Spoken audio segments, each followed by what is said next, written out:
The Adventures of Jerry Muskrat by Thornton W. Burgess. Chapter 6. Farmer Brown's Boy is Puzzled. Farmer Brown's boy was whistling merrily as he tramped down across the Green Meadows. The Merry Little Breezes saw him coming, and they raced over to the Smiling Pool to tell Billy Mink. Farmer Brown's boy was coming to visit his traps. He was very sure that he would find Billy Mink, or Little Joe Otter, or Jerry Muskrat, or perhaps Bobby Coon. Billy Mink was sitting on top of the big rock. He saw the Merry Little Breezes racing across the Green Meadows, and behind them he saw Farmer Brown's boy. Billy Mink dived head first into the Smiling Pool. Then he swam over to Jerry Muskrat's house and warned Jerry. Together they hunted up Little Joe Otter, and then the three little scamps in brown hid in the bulrushes where they could watch Farmer Brown's boy. The first place Farmer Brown's boy visited was Jerry Muskrat's old log. Very cautiously he peeped over the edge of the bank. The trap was gone. "Hurrah!" shouted Farmer Brown's boy. He was very much excited as he caught hold of the end of the chain which fastened it to the old log.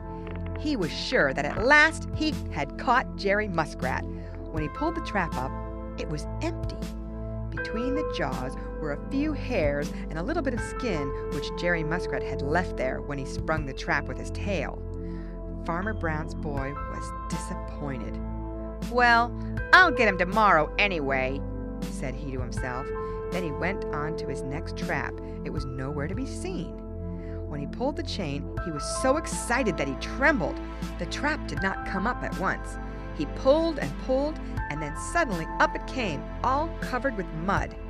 In it was one little claw from Little Joe Otter. Very carefully, Farmer Brown's boy set the trap again.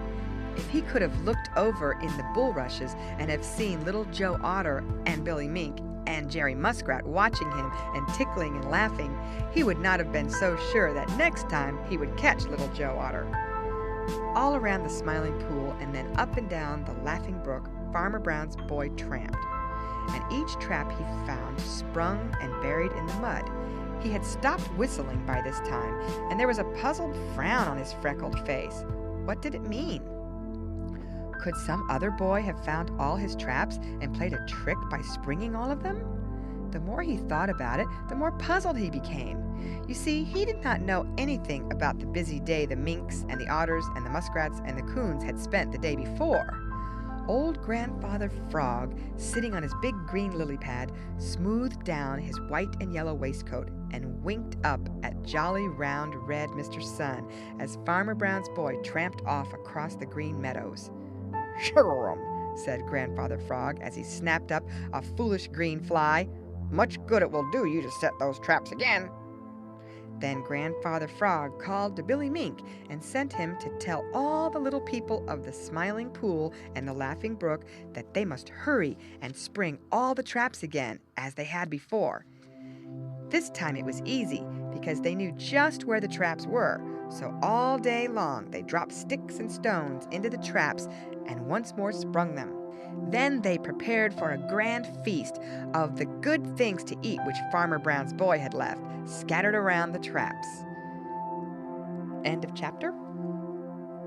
Read by Lorraine Montgomery for Lit2Go on the web at fcit.usf.edu.